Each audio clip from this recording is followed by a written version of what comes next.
आप क्या सुनाना चाहेंगे? आगाज हो जाए, उसके बाद सवालों के साथ मैं लौटूंगी। हेलो।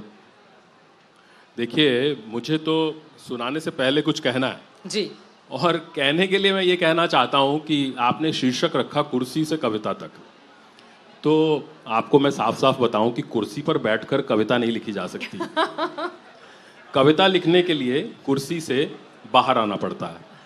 कुर्सी पर बैठकर अनुभवों के संसार में गोते लगाए जा सकते हैं, गीला हुआ जा सकता है, और लेकिन जब आप बाहर आते हैं कविता लिखने के लिए उन गीले कपड़ों को लेकर, तो उन गीले कपड़ों में यथार्थ भी है, फैंटेसी भी है, कल्पना भी है, व्यंग भी है, वेदना भी है। और इन्हीं सारे भावों के बीच में जो कविता है वो खिलती है, सिकुड़ती है, शर्माती है, प्रफुल्लित होती है, मरती भी है और जीती भी है। बिल्कुल। तो अनुभवों का ये जो संसार कुर्सी के कारण आपको मिलता है, और हम सबके पास अपने अपने जीवन में एक कुर्सी है।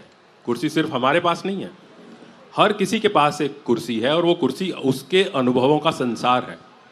तो उस संसार में इतनी संभावनाएं हैं कि उसके गर्भ से भी कविता निकलती है, उस अनंत संसार का एक आकाश भी है, वहाँ से अवतरित भी होती है, और उसी अनंत अनुभवों के संसार में मानव मन की पीड़ा को, वेदना को, विचलन को जानने की भी हम सब में एक शक्ति है, और उस शक्ति से कविता निकलती है।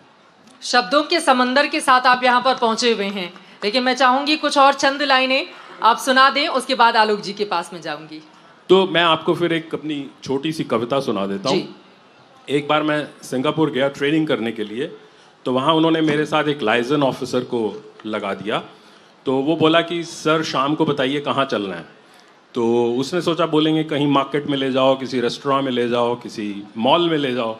तो मैंने कहा मैं यहाँ से गुजर रहा था तो मैंने जीवन में पहली बार एक नया मंदिर देखा है, कोई नया धर्म है, मेरे लिए नया है। उस पर लिखा था ताओ मंदिर। ताओ एक धर्म भी है, एक फिलॉसफी भी है। तो मैंने कहा मैं वहाँ जाना चाहता हूँ, मुझे वहाँ ले जाओ। तो वो बड़ा हैरान हुआ, मुझे ले गया, और वहाँ जब मैंने कुछ समय बिताया तो उसके बाद ये एक छोटी सी कविता है, ये मैं आपको सुनाना चाहूँगा।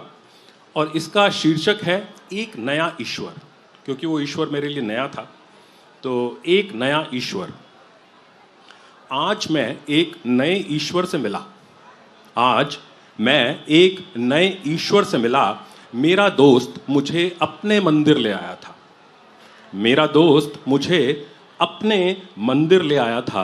मैंने नए ईश्वर से बात की, मैंने नए ईश्वर से बात की। उसकी बातें, चाल ढाल सब वैसा ही था, उसकी बातें, चाल ढाल सब वैसा ही था। मैंने थोड़ा विस्मित होकर कहा, मैंने थोड़ा विस्मित होकर कहा, हे ईश्वर तुम तो बिल्कुल नहीं बदले, हे ईश्वर तुम तो बिल्कुल नहीं बदले। ईश्वर हंसा, फिर चुप हो गया। ईश्वर हंसा, फिर चुप हो गया। मैंने थोड़ा आशंकित होकर पूछा, मैंने थोड़ा आशंकित होकर पूछा, हे ईश्वर तुम किसके हो, मेरे या मेरे दोस्त के? हे ईश्वर तुम किसके हो, मेरे या मेरे दोस्त के? ईश्वर फिर हंसा, पर कोई उत्तर ना आया। ईश्वर फिर हंसा, पर कोई उत्तर ना आया। मैंने साहस कर अंतिम प्रश्न किया, मैंने साहस कर अंतिम प्रश्न किया, हे ईश्वर क्या तुम किसी के भी नहीं? हे ईश्वर क्या तुम किसी के भी नहीं? ईश्वर बहुत बहुत बहुत हंसा, पर कुछ ना बोला। ईश्वर बहुत बहुत हंसा, पर कुछ ना बोला। शानदार। बहुत खुद के अंदर अगर झांकेंगे तो अपने भीतर ही ईश्वर को आप पा जाएंगे। आगे बढ़ते हुए, सूरत तेरी कि लोग तुझको मेरा महबूब समझते होंगे। थोड़ा आगे बढ़ते हुए तेजिंदर जी, अब आपके पास आते हुए, बातें बहुत हो गई, लेकिन बार बार मुझे जब स्टेज पर यहाँ भेजा जा रहा था तो यही कहा गया था कि कविता की स्वर लहरियां एक बार शुरू होनी चाहिए तो बातचीत का दायरा सीमित कर लेना। तो इसीलिए बिना अपनी बातों की जुबान के दस्तक के मैं चाहूंगी कि आप अपनी बात को आगे बढ़ाएं। कुछ और पंक्तियां जो आप यहाँ पर गुनगुनाना चाहें, सुनाना चाहें। Thank you, thank you. मेरी एक और कविता है जो मैं यहाँ सुनाना चाहूँगा, और वो जो कविता है वो मेरे कुछ दोस्त हैं उनको बहुत पसंद है। और इसलिए पसंद है कि मैंने जब ये कविता लिखी थी तो इसके उस पर्सपेक्टिव से मैंने शायद इसको नहीं सोचा होगा, बट मेरे दोस्तों का मानना है कि स्त्रियों के सौंदर्य को एक अलग दृष्टि से आपने इस कविता के माध्यम से देखा है। और जब मैंने उनकी बात सुनी, मैंने इस कविता को दोबारा पढ़ा, खुद ही इसको लिखा था, तो मुझे लगा कि हाँ, कि स्त्रियों के सौंदर्य को एक अलग दृष्टि से देखने की आवश्यकता है। और उसी दृष्टि से देखते हुए मैंने ये कविता लिखी है। जो स्त्रियां आज यहाँ बैठी हैं उनको प्रणाम करते हुए मैं चाहूँगा कि उनका ध्यान ज़्यादा इस कविता पर जाए। इस कविता का शीर्षक है एक कम मादक स्त्री। एक कम मादक स्त्री। वो सुंदर कम थी, कम मादक भी। वो सुंदर कम थी, कम मादक भी, पर नादान बहुत और निश्चल भी थी। पर नादान बहुत और निश्चल भी थी। वो सुंदर कम थी, कम मादक भी, पर नादान बहुत और निश्चल भी थी। ढेर सा अपनापन लिए समेट लेती थी मुझे माँ जैसे छाती में। ढेर सा अपनापन लिए समेट लेती थी मुझे माँ जैसे छाती में। कभी बनकर बच्ची बैठ जाती थी गोद में। कभी बनकर बच्ची बैठ जाती थी गोद में। करती थी खिलवाड़ मेरी नाक से। करती थी खिलवाड़ मेरी नाक से। और कभी होकर स्त्री, और कभी होकर स्त्री भर देती थी उत्तेजना से। और कभी होकर स्त्री भर देती थी उत्तेजना से। फिर बदल देती थी सारा पतन प्रेम में। फिर बदल देती थी सारा पतन प्रेम में और सारी वासना विश्वास में। और कभी होकर स्त्री भर देती थी उत्तेजना से। फिर बदल देती थी सारा पतन प्रेम में और सारी वासना विश्वास में। फिर कभी गहरे दोस्त जैसी गहरी नज़रों से सहला देती थी पीठ मेरी। फिर कभी गहरे दोस्त जैसी गहरी नज़रों से सहला देती थी पीठ मेरी। कभी खला नहीं उसका कम मादक होना। कभी खला नहीं उसका कम मादक होना। कभी खला नहीं उसका कम मादक होना। शानदार, बहुत खूब, बहुत खूब। एक स्त्री के प्रति इसमें संवेदना भी है, एक वेदना भी है। शब्दों को बांधकर जिस तरह से आपने प्रस्तुत किया, यकीनन काबिले तारीफ। महिलाओं को लेकर अक्सर आप अपनी कविताएं लिखते हैं। माँ ठगी गई, ये भी है जिसके बारे में हम आगे। बहुत खूब, शानदार, बहुत अच्छा। तेजिंदर जी, सीधे आपके पास आते हुए, 1990 बैच के आप आईपीएस अधिकारी हैं।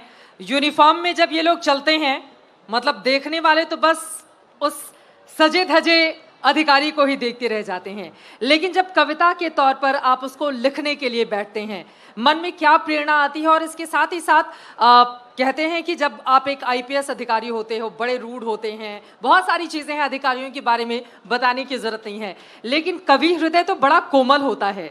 दोनों का तालमेल कैसे करते हैं आप? देखिए, ये ना बड़ा पुराना प्रश्न है और मुझे कविता करते कई साल हो गए हैं और आईपीएस बने भी कई साल हो गए हैं, तो ये बड़ा पुराना प्रश्न है। अक्सर मुझसे पूछा जाता है, जिनकी आंखों में बहुत सारे सपने हैं आप जैसा बनने के, ये उनको बताना जरूरी है। देखिए, मेरे लिए जो कविता कर्म का जो उद्देश्य है, सोक्रेटिस जो थे उनकी एक बड़ी फेमस कोट है, an unexamined life is not worth living. An unexamined life is not worth living। तो कहना सोक्रेटिस का ये है कि हमें अपनी जो लाइफ का एग्जामिनेशन है, रिफ्लेक्शन है, वो लगातार करते रहना चाहिए। और मेरा मानना ये है कि जो मेरा कविता का कर्म है वो सेल्फ एग्जामिनेशन है। मैं कविता के माध्यम से अपने को ढूंढता रहता हूँ, अपने पास्ट के ऊपर रिफ्लेक्शन करता हूँ, और उस रिफ्लेक्शन में जो विचलन होता है, मन में जो विचलन होता है, मन में जो वेदना आती है, मेरे लिए कविता वही है।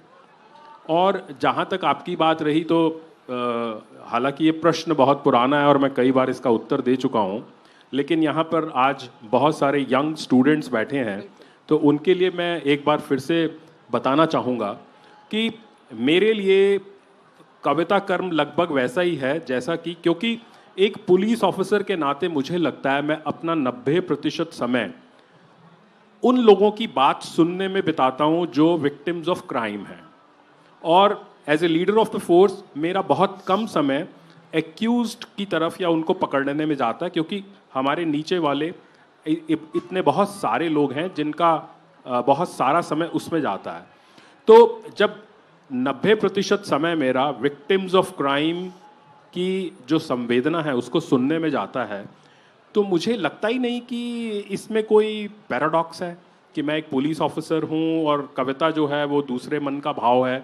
मुझे तो लगता है कि जितना एम्पैथेटिक एक पुलिस ऑफिसर को होना चाहिए, जितनी संवेदना एक पुलिस ऑफिसर में होनी चाहिए, वो कविता के लिए बहुत ज़्यादा है।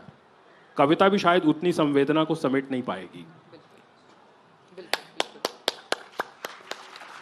दो पंक्तियों के साथ चलते चलते समापन करेंगे। दो पंक्तियां तो आपकी। एक बहुत ही छोटी सी कविता है, जी, जी, मैं वो सुनाऊंगा। और इसका शीर्षक है अरबी घोड़ा। अरबी घोड़ा सबको मालूम है कि अपनी सुंदरता के लिए, अपनी गति के लिए, अपने स्टैमिना के लिए, अपने एंड्योरेंस के लिए जाना जाता है। तो इस कविता का शीर्षक है अरबी घोड़ा। और हम सब लोग, चित्रा जी, सईद जी, हम सब लोग अपने अपने क्षेत्र के अरबी घोड़े हैं, लेकिन जकड़े हुए हैं। तो अरबी घोड़ा एक मेटाफर के रूप में इस्तेमाल किया है। हम किस तरह से जकड़े हुए हैं और असमानता की जंजीरों में। अरबी घोड़ा, बहुत छोटी सी कविता है। बेतहाशा भागते डोहते एक ही दिशा में होकर नतमस्तक और बिना किए प्रश्न।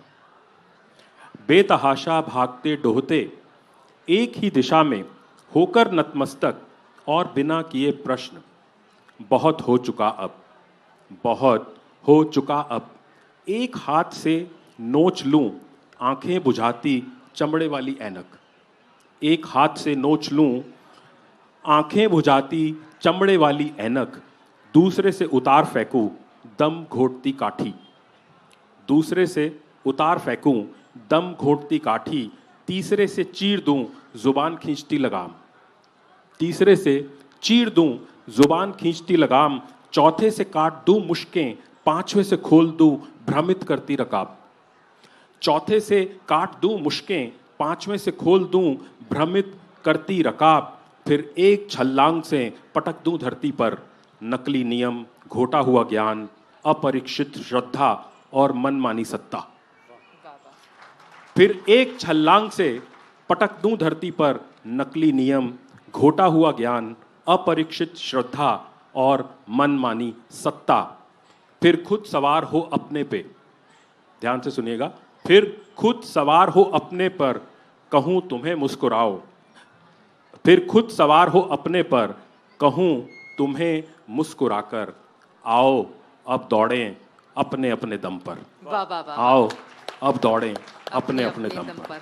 धन्यवाद। अपना अपना दम यूं ही बना रहे और आप लोगों का कवि हृदय और ज्यादा मजबूत होता हुआ चला जाए, ताकि भीतर की जो संवेदना है एक अधिकारी के अंदर जब वो मजबूत होंगी तो यकीनन वो देश के लिए, प्रदेश के लिए, समाज के लिए काम आएंगी। आप